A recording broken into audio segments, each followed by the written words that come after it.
ओम नमः सिद्धेभ्यः शुद्धात्मने नमः। नमो जीर्णाणम। सभी को सादर शुद्धात्म वंदन। आज कार्तिक कृष्ण चतुर्दशी यानी रूप चौदस, बड़ी चौदस भी इसे कहते हैं, ऐसा यह शुभ मंगल दिवस है। और कल दीपावली यानी निर्वाण उत्सव का दिन है। अब निर्वाण उत्सव सही शब्द है जिसे हमने दीपावली कहा, तो ये दीपावली क्यों है और किस प्रकार से मनाई जानी चाहिए, थोड़ा सा विचार करते हैं कि सभी धर्मों में तिथि के अनुसार कोई न कोई पर्व मनाया जाता है। तो यह एक इत्तिफाक है कि इस दिन बहुत सारे अलग अलग घटनाएं घटी जिससे सभी धर्मों के, हिंदू धर्मों में दीपावली पर्व मनाई गई। दीपावली एक्चुअली होता है दीपों का पंक्तिबद्ध होना और उत्सव के रूप में उसको मनाना। तो यहाँ पर बहुत सारे जो हिंदू हैं उनकी मान्यता है कि श्री रामचंद्र जी 14 वर्ष का वनवास पूर्ण करके अयोध्या वापस लौटे।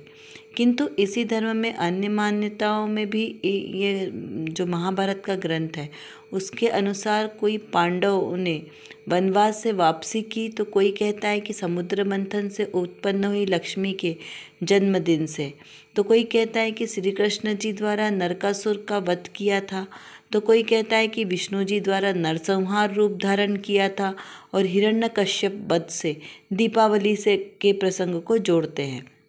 हिंदू धर्म के अतिरिक्त जो सिख है वो भी कहते हैं कि छठे गुरु हरगोविंद सिंह जी की जेल से रिहाई की तो पंजाब में स्वामी राम तीर्थ के जन्म दिवस का और उनकी समाधि से, तथा आर्य समाज वाले कहते हैं कि महर्षि दयानंद जी सरस्वती के देह वियोग से दीपावली मनाते हैं। तो इस कारण ऐसी बहुत सारी घटनाएं हैं जो इस तिथि से जुड़ी हुई है। लेकिन जैन लोग क्यों मनाते हैं? जैन लोग दीपावली नहीं, निर्वाण उत्सव मनाते हैं। महावीर भगवान का निर्वाण उत्सव मनाते हैं, इसलिए यह पर्व ज़्यादा सार्थक होता है। क्यों? क्योंकि इस दिन भगवान को निर्वाण की प्राप्ति हुई थी। बहुत ही विचारणीय है कि उनके निर्वाण की प्राप्ति के उत्सव के रूप में यहाँ पर दीप जलाए गए। क्यों? क्योंकि महावीर भगवान ने ज्ञान का जो प्रकाशित किया, ज्ञान प्रकाशित किया, उसके प्रतीक रूप में यहाँ पर दीप जलाए। और भी सभी जो दीप जलाने की प्रथा है वो सिर्फ प्रकाश का ही प्रतीक है कि अंतर में ज्ञान का प्रकाश हो और अंधकार का नाश हो, इसी ही प्रयोजन से दीप जलाए जाते हैं। लेकिन वर्तमान में इसका रूप बहुत ही विकृत हो गया है। भगवान महावीर का निर्वाण कार्तिक कृष्ण चतुर्दशी के दिन रात्रि को मतलब सूर्योदय से पूर्व प्रातः काल, जिसे ब्रह्म मुहूर्त कहा है, उसके स्वाति नक्षत्र में हुआ था, जो पावापुर के पद्म सरोवर से हुआ। तो इसलिए वह क्षेत्र, वह काल, वह सब कुछ प्रसिद्ध हो गया। उत्तर पुराण में आता है कि इसमें वर्धमान चरित्र तथा जय धवला जी टीका में निर्वाण भक्ति आदि भी इसी तिथि को लिखी गई थी। तो इसलिए भी यह दिन बहुत ही महत्वपूर्ण हो गया है। अब हमको यह विचार करना है कि नरकासुर के वध से जो नरक चतुर्दशी कहा, जिसे छोटी दीपावली कहा आज, और रूप चतुर्दशी, तो जी जैन धर्म में इसकी क्या मान्यता है? क्योंकि त्रयोदशी के पूर्व जो हिंदू मान्यता के अनुसार कहते हैं कि धन्वंतरी जी का जन्म हुआ, कुबेर की कृपा, लक्ष्मी का आगमन सब इसी दिन हुआ। तो इस दिन सोना चांदी आदि धातुओं और उनके बर्तनों को खरीदना, उनकी पूजन करना, क्योंकि उनमें गुणात्मक वृद्धि होगी, ऐसी मान्यता है। तो जैन धर्म के अनुसार यह मान्यता कहीं से भी सही नहीं है, क्योंकि इस प्रकार की क्रियाएं होना संभव नहीं है। यदि दीपावली को सही मायने में माना जाए या उसे समझा जाए तो हमें कुछ बिंदुओं पर विचार करना बहुत ही आवश्यक है कि चतुर्दशी की रात के अंतिम प्रहर में पावापुर में जब तीर्थंकर भगवान महावीर स्वामी ने निर्वाण प्राप्त किया, और इसी अवसर पर वीर प्रभु की निर्वाण पूजन की गई देवों द्वारा, और इस भावना के साथ कि मैं भी उनके समान मोक्ष पद को प्राप्त करूं। दूसरा हमें विचार करना है कि यह पर्व मनाएं तो गौतम गंधर की तरह मनाएं। वीर निर्वाण के पश्चात उसी दिन उन्हें भी केवल ज्ञान प्राप्त हो गया और धर्म तीर्थ की अविच्छिन्न धारा प्रवाहित होती रही। अर्थात महावीर भगवान के 6-6 घड़ी दिन में 3-3 बार जो उनकी दिव्य देशना खिलती थी, गौतम स्वामी की वाणी खिलती रही और धर्म ध्वजा फहरती रही। और अन्य जीव भी उनका लाभ लेते रहे। यानी कि जो भगवान महावीर का योग निरोध हुआ और उनकी दिव्य ध्वनि गिरना बंद हो गई लेकिन निर्वाण के बाद ही तुरंत जो गंधर स्वामी थे उनको केवल ज्ञान प्राप्त हुआ और फिर उनकी दिव्य देशना गिरती रही, तो लोगों को अविच्छिन्न ज्ञान की धारा प्रवाहित होती रही। इसी पर्व में दीपावली को नाम देना इसलिए भी सार्थक है कि दीप जलाना। इस मान्यता से प्रातः से वीर प्रभु के निर्वाण के पश्चात शाम को जो गौतम स्वामी को केवल ज्ञान की प्राप्ति हुई तो दीप प्रज्वलित हुआ, ज्ञान दीप प्रज्वलित हुआ ना, तो ज्ञान दीप प्रज्वलित हुआ तो ज्ञान की आवलियाँ बनती गई, इसलिए कहा दीपावली। और फिर उसके बाद गौतम गंधर स्वामी को मोक्ष की प्राप्ति हुई और फिर सुधर्माचार्य भगवान को केवल ज्ञान और फिर सुधर्माचार्य भगवान को मोक्ष की प्राप्ति और फिर जम्बू स्वामी को केवल ज्ञान हो गया। ऐसा कंटिन्यूस चलता रहा। तो वो जो दीपों के पंक्तिबद्ध जलने की प्रक्रिया थी ना, वो निरंतर जलती रही। कौन सा दीप? ज्ञान दीप, केवल ज्ञान रूपी दीप। ऐसे वो लगातार जलता रहा, इसलिए वो दीपावली कहलाई। यदि लक्ष्मी पूजन करना ही है तो करो, लेकिन कौन सी लक्ष्मी की पूजन करनी है इसका तो विचार करो। केवल ज्ञान रूपी लक्ष्मी जिसकी प्राप्ति वीर प्रभु से लेकर जम्बू स्वामी ने की, उसी लक्ष्मी की पूजन इस भावना के साथ करें कि हमें भी वह प्राप्त हो। वह केवल ज्ञान रूपी लक्ष्मी, वह श्री लक्ष्मी, जिससे अंतरंग और बहिरंग लक्ष्मी की प्राप्ति होती है। अंतरंग लक्ष्मी अनंत चतुष्ट है और बहिरंग लक्ष्मी केवल ज्ञान आदि जो विभूतियाँ उसके द्वारा जो हमें समोसरण की विभूति आदि प्राप्त हुई ना, वो सब बहिरंग लक्ष्मी। लड्डू चढ़ाना या फिर नारियल चढ़ाना, ये भी एक बहुत संशय का विषय है कि शक्कर का चढ़ाएं कि मावा का चढ़ाएं, किंतु विचार हमें यह करना है क्योंकि जैन धर्म अहिंसा प्रधान है ना, तो निर्वाण के प्रतीक के रूप में नारियल के गोले चढ़ाओ इस भावना के साथ कि हमें भी मोक्ष फल की प्राप्ति हो। किंतु यदि इस दिन धन की, कुबेर की, बही खाता व तराजू आदि जो ऐसे सामग्रियों की पूजन करते हैं, वो सब ग्रहित मिथ्यात्व है, पाप का कारण है। यदि रात्रि में दीपक जलाना भी है तो हिंसा व फटाके फोड़ने की महान हिंसा के साथ जो ध्वनि प्रदूषण, वायु प्रदूषण, ये सब होता है ना, शरीर और जन धन की हानि, इन सब से बचना चाहिए क्योंकि ये कहीं से भी धर्म के प्रतीक नहीं है और ना ही ये उत्साह के प्रतीक है, ये मात्र बर्बादी के प्रतीक है। ऐसा हमें यहाँ विचार करना चाहिए। अभी एक प्रश्न हो रहा है कि निर्वाण उत्सव यानी जो कार्तिक कृष्ण चतुर्दशी की अंतिम रात्रि में भगवान को वो निर्वाण हुआ, तो उस समय दीपावली मनानी चाहिए या दूसरे दिन? जनरली हम अमावस्या के दिन सुबह से निर्वाण पूजन करते हैं, तो ऐसा क्यों? तो देखो कितना प्रासंगिक है ये कि जब भगवान को निर्वाण कल्याणक हुआ उस समय अभी अंधेरा था, क्योंकि रात्रि का अंतिम प्रहर था ना, ब्रह्म मुहूर्त वाला प्रहर चालू होने वाला था। तो यदि उसी समय उत्सव मनाया जाएगा तो जीवों की हिंसा अधिक होगी। इसीलिए प्रातःकाल सूर्य के प्रकाश में अमावस्या की तिथि को यह पर्व मनाना उचित है। कभी कभी परंपरा से वीर निर्वाण संवत की तिथि अमावस्या ही मान ली जाती है, तो यहाँ पर निर्वाण की तिथि चतुर्दशी मानकर निर्वाण उत्सव अमावस्या को मनाना चाहिए, ऐसा हमें ध्यान रखना है। यहाँ एक बात और जानने योग्य है कि रामायण में व हिंदू पुराणों में इस तिथि को रामचंद्र जी के वनवास से अयोध्या लौटने की चर्चा भी नहीं है।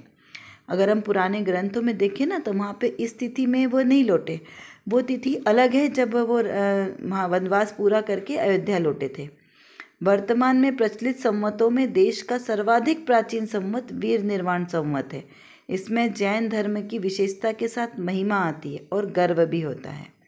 इस प्रकार आशा और विश्वास के साथ हमें यह निर्वाण उत्सव के रूप में कार्तिक कृष्ण अमावस्या के दिन सुबह उत्सव मनाना चाहिए।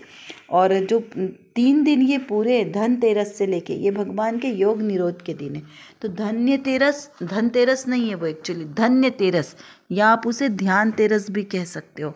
क्यों? क्योंकि भगवान महावीर ने जो शुक्ल ध्यान के मतलब प्रारंभ किया, तो वो दशा है यहाँ पे ध्यान की उग्रतम दशा, इसलिए उसे ध्यान तेरस कहा गया।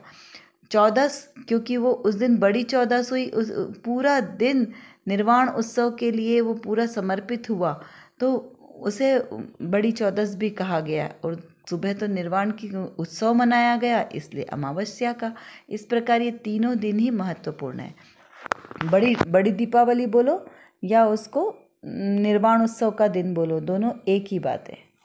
चलिए अभी देखते हैं आज के इस पावन प्रसंग पर जो आज संदेश हमें प्राप्त हुआ है उसमें कौन सी विशेष बात है।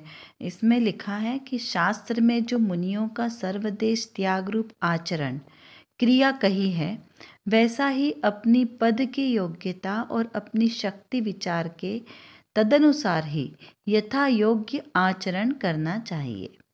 यदि वह किसी भी तरह स्वदेश व्रत का पूर्ण रूपेण पालन न कर सके तो पहले अणुव्रत पालन करना चाहिए, पश्चात महाव्रत धारण करना चाहिए।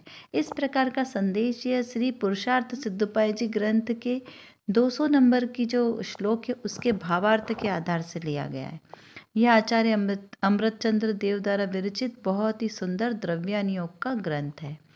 क्या कहा यहाँ पर, मुनियों के आचरण की बात चल रही, क्योंकि चरणानुयोग का ग्रंथ है, क्योंकि यहाँ आचरण संबंधी बात है ना, तो यहाँ पर क्या बताया कि मुनियों के योग्य क्रिया क्या है। तो कहा कि सर्वदेश त्याग रूप आचरण। क्या कहा, सर्वदेश कहो या सकल देश आचरण कहो। क्यों, क्योंकि देखिए जो अणुव्रत लिए, पहले तो सबसे पहले क्या किया, जो 5 पापों में प्रवृत्त जीव था उसने 5 पापों से निवृत्ति कर ली, 5 पापों को रोक लिया, यानी अब पाप नहीं कर रहा है, तो वो जीव कहलाया सम्यक दृष्टि जीव। अब उसके बाद उसको व्रत में बंधने के भाव आए, तो उन्होंने उस 5 पापों को निवृत्त किया, 5 पापों के मतलब उसकी क्रिया को रोका, तो उसमें उसने अणुव्रत धारण करे।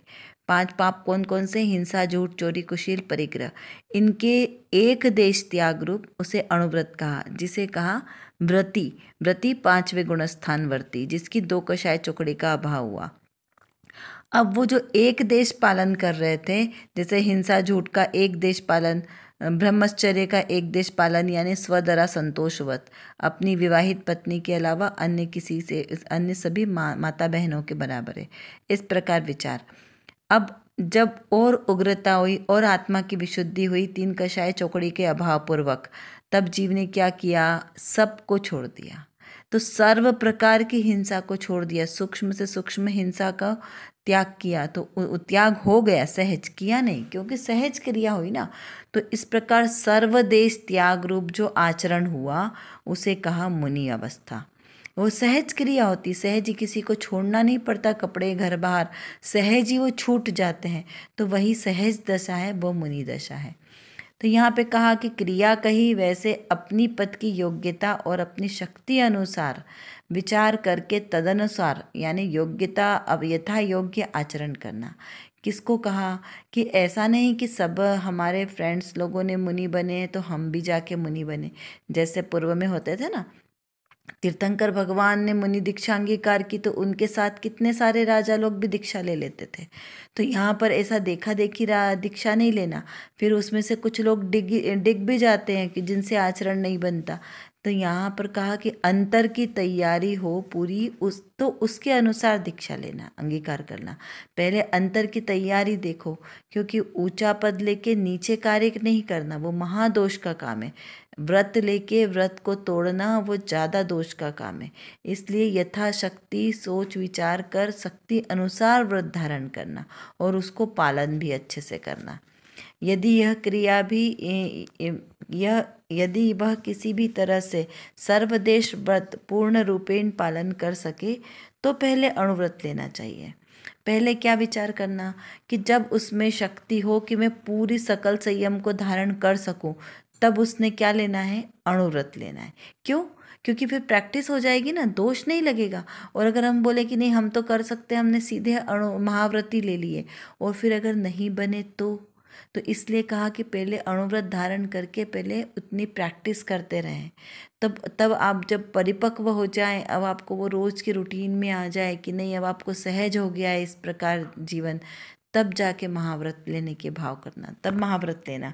ऐसे ऐसे जल्दीबाजी में ऐसा विचार नहीं करना कि अरे हमने मुनि व्रत इतनी बार धारण करेंगे तो ही हमारा कल्याण होगा, अगर हमने समाधि मरण पूर्वक मरण तो मुनि बनने के बाद ही करेंगे तो नहीं हो पाएगा हमारा कल्याण, तो हमको कल्याण करना है इसलिए हम पहले करें। ऐसे विचार करके जल्दबाजी नहीं करना है, अच्छी तरीके से और ना ही किसी के बहकावे में आना है कि अरे तुम तो मुनि व्रत ले नहीं सकते, चलो लेके दिखाओ।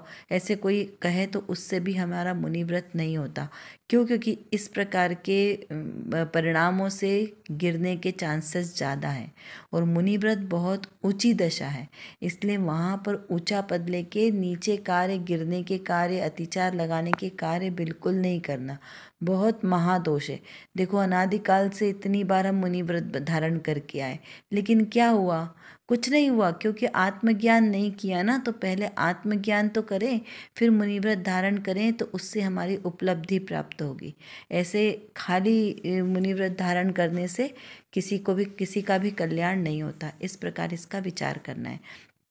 अब देखिए यहाँ पर रत्नकणिका में श्रोता ने प्रश्न किया है कि समंतभद्र आचार्य देव ने कहा कि प्रभु आपको अभव्य नहीं मानते, क्यों?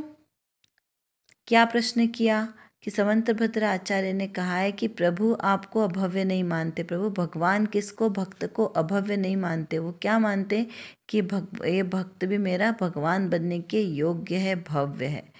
तो समाधान करते हुए कहा कि ऐसा तो नमे न बाहर से, ऐसा तो माने नहीं, बाहर से माने नहीं, वह राग को नमन करते हैं।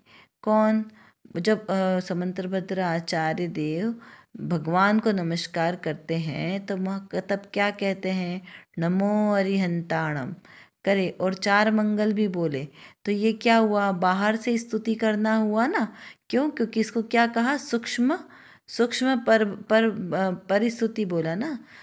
तो यहाँ पर अरहंतादिक को नमन करना भी सूक्ष्म प्रभाव है, परिस्तुति है, स्वस्तुति नहीं है। स्तुति तो अपने आत्मिक गुणों को नमन करना है। तो यहाँ पर कहा कि ये तो बाहर का नमस्कार हुआ, जिसे अंदर से राग में पुण्य का विकल्प है, प्रेम है, वह भगवान को नमता ही नहीं। क्यों नहीं नमता? अभी देखो यहाँ स्वच्छंदता ग्रहण नहीं करना। यहाँ क्या कहा कि जिसको पुण्य का विकल्प है, यानी अभी जिसकी दशा स्थिर रूप नहीं हुई है, तो वो बाहर से क्या करेगा?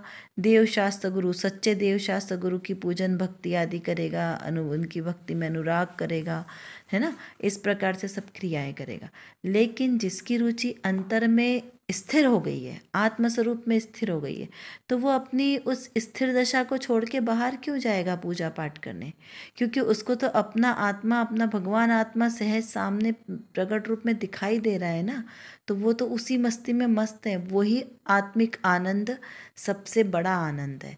तो जब वो अपने आनंद में खुश है तो वो बाहर जाकर क्यों भटकेगा?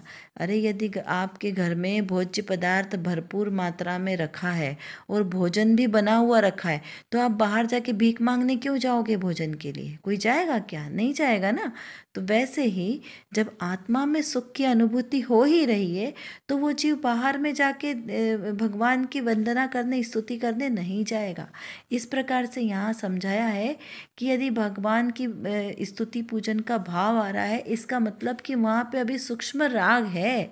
अब वो राग अशुभ राग नहीं है, यहाँ पे सूक्ष्म भक्ति वाला ही राग है, शुभ राग ही है।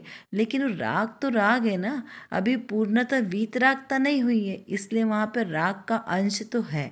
और मोक्षमार्ग प्रकाशक जी में क्या बोला कि राग का अंश भी बुरा है, क्योंकि अगर राग अंश शेष रहेगा तो संसार अवस्था में ही बने रहेंगे। और संसार अवस्था कब छूटेगी? जब पूर्णतः राग का नाश हो जाएगा, तब वीतरागता, पूर्ण वीतरागता प्रकट होती है। तो इसलिए कहा कि यहाँ पे ये कठिन, समझने के लिए बहुत कठिन बात है कि दया, दान, पूजा पाठ, भक्ति, व्रत, यात्रा, ये सब में धर्म हो गया, ऐसा अगर मान लिया जाए तो वो अभी भी बहिर्मुखी है। ऐसा बाहर से मान ले तो वह भी कैसा है? वो सब हमारे लिए किसी प्रकार का कार्यकारी नहीं है, क्योंकि बहिर्दृष्टि है ना। और समस्त द्वादशांग का सार क्या कहा? बहिर्मुख दृष्टि को अंतर्मुख करना, यही समस्त द्वादशांग का सार है।